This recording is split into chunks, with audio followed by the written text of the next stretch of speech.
Hello. First of all, I just want to say thank you to everybody who watched the first video blog that I posted. Um, I woke up this morning to so many messages from people showing support, and I really, really appreciate it. We need as much help and support for this project as we can get, so thank you very much for that. Um, I decided to post another video today because I feel like there's a lot that I missed out on, mainly because it was my first video, a little bit nervous about talking about it for the first time, so there's a lot more that I want to say.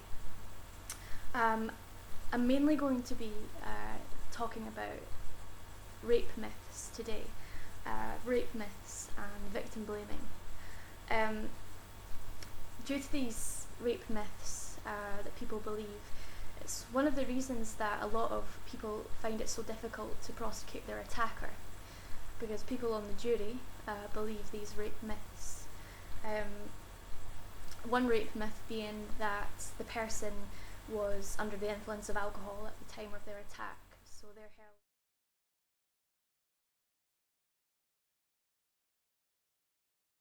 so they're held partly responsible for that, which is just completely insane. Another thing is how they were dressed at the time. A lot of people will say if you were dressed in a provocative way, if you were dressed slutty. I'm quite interested to know what the definition of dressing like a slut is.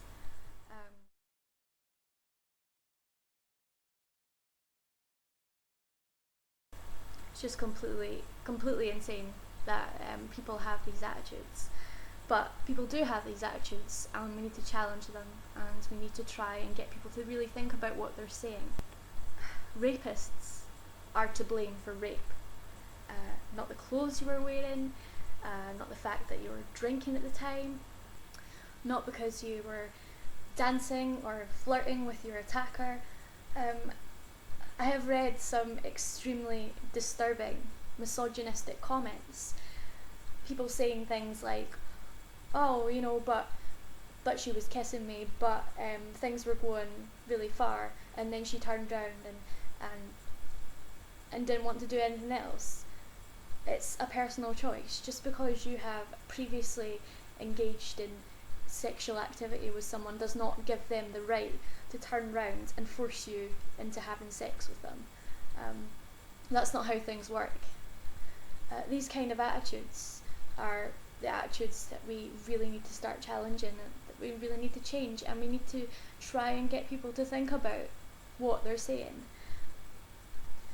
I'm sure a lot of you read the Unilad articles. I'm going to post a link to the screen caps underneath this video. People making jokes about rape, people joking about rape statistics, saying that because a lot of rapes go unreported and that's a good thing. I just don't understand how people can make jokes about things like that. I just can't get my head around it. And like I said, these are the kind of attitudes that we really need to challenge.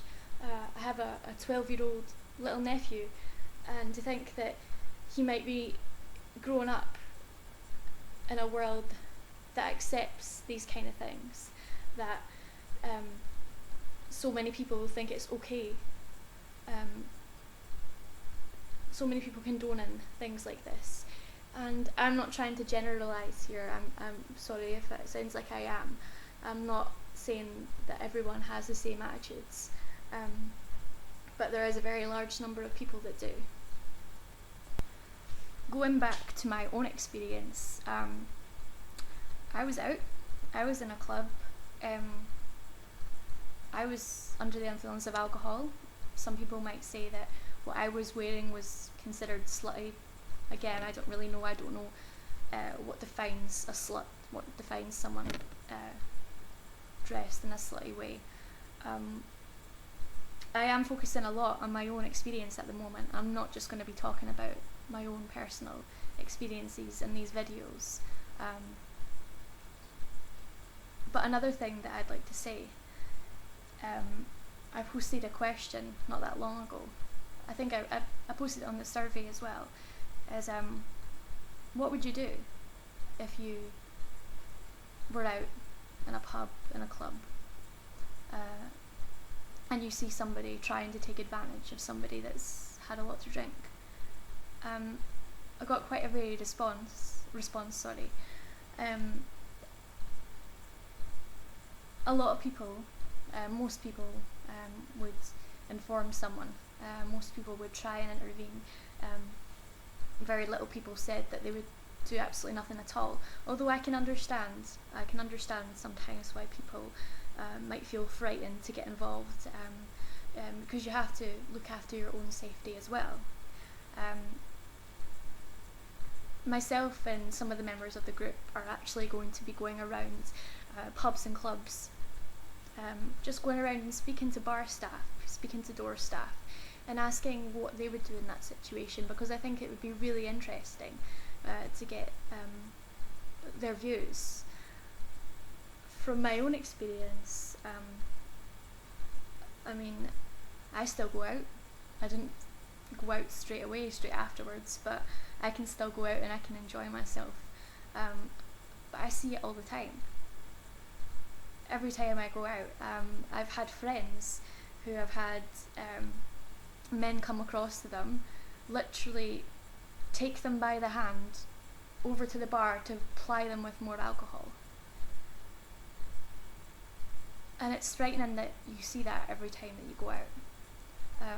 I wish that someone had been there, that someone had intervened with me. I really do. And if I ever saw somebody in that situation, I'd make sure to alert someone, because you can stop these things from happening. Obviously you can't stop them from happening all the time, and again, I'm just focusing on my own experience at the moment. Not everyone is raped in a club or a pub, or when they go out,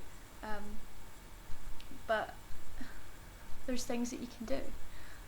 You could prevent someone from being attacked. I mean, how many of us have gone out into pubs and clubs and been groped by a complete random person? Again, this is the kind of thing that we have to think about. What makes people think that it's okay to do that?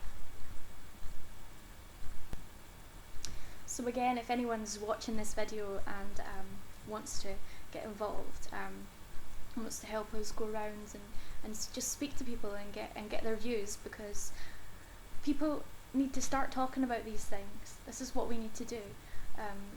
So that is another thing that we're going to be doing soon as a group. I'd also like to say, if you have been affected by rape, that it's okay to be angry. I've had people say to me before, there's no point in getting angry about it. It's important to feel that anger, because you have a right to be angry, but not angry at yourself, although you will feel angry at yourself. It's a common thing. But it's turning that anger into something positive. It's not taking it out on yourself. It's what I've done. I mean, I've turned it round. I've turned it into this determination and this drive to help other people. And you're going to find it really difficult to trust people. When I was still working as a tour guide, I'd be standing at the boards flying in, and I would literally go and hide behind those boards if there was a large group of men walking past. Still to this day, I feel really uncomfortable, and it takes a long time for you to gain trust back in people, and it becomes very hard not to hate every man, and you'll feel like that for a little while. I felt like that for a long time, but I know that not everybody out there is like that. Obviously it's impossible for me to have any kind of, I don't want to say it's impossible actually, it's difficult for me to have any kind of relationship at the moment, and for a while I was a bit, I didn't like that. I just wanted to feel normal and feel able to have a relationship with someone and be okay. But you can't rush into that kind of thing. It's not going to go away overnight. And for me as well, it was accepting the fact that it's okay to be single. It's okay to be on your own. And in actual fact, it's been extremely important for me to feel this independence, to feel this empowerment, and to be okay with that. And yeah, right now I'm not ready to move on and to go into another relationship, but won't be like that forever. And it's trying to remind yourself, to keep reminding yourself of positive male influences that you have in your life, and just remembering that not everybody is out there to hurt you, although it might feel like that sometimes. I mean, sometimes for me, even someone giving me a hug is far too much for me to cope with. And again, it's normal to be feeling like that.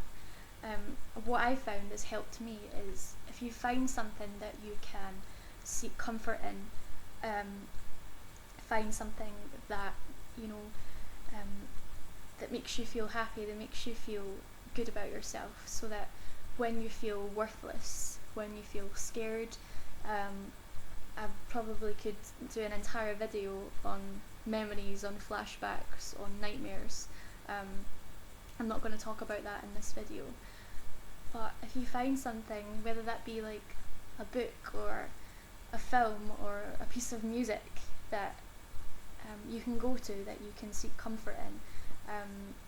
You all know that I'm completely obsessed with Michael Ball, and it might sound really pathetic, but for me, when I'm feeling really down and feeling really worthless and having difficulty coming to terms with things, I'll put on a particular song, and because it's become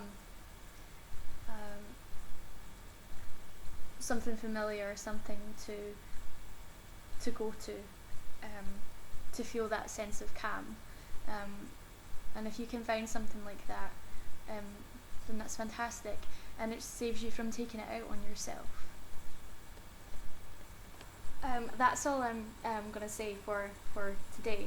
I apologise, this video's been a little bit all over the place again. I haven't really quite gotten used to having a structure for these things. Hopefully that will be something that I improve on when I start to post more videos. Before I go, I'd just like to say, if you have experienced sexual violence, if you're looking for someone to talk to, go on to the Rape Crisis website. Just type in Rape Crisis Scotland, Rape Crisis England, whatever area you're in. You'll be able to find some support from them. They have a helpline. You can email them. You can go for counselling sessions. Just to know that organisation is there, and they will help and support you. So thanks for watching this, and I'll be back to post another video soon.